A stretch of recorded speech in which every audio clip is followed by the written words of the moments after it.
Сәлеметсіздер ме балалар? Сабақтың тақырыбы «Мен ертегі оқимын». Тема урока «Я буду читать сказку». Бірінші тапсырма. Тыңда, қайтала. Первое задание. Послушай, повтори. Мен ертегі оқимын. Я буду читать сказку. Мен ертегі тыңдаймын. Я буду слушать сказку. Екінші тапсырма. Суретке қара.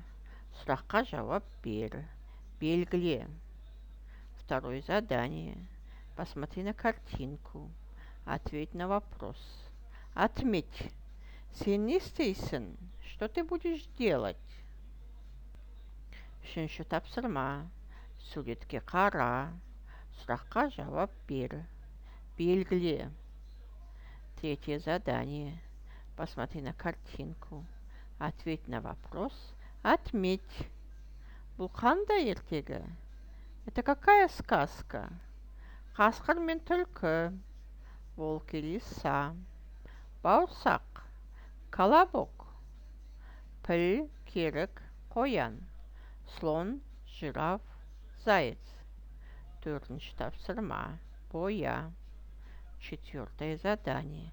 Покрась. Балалар, демалайық. Жалқаулықты тастаймыз. Шынығамыз жастай біз.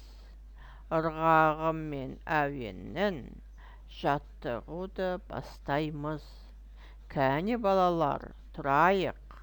Мойнымызды оңға, солға бұрайық. 1, 2, 3.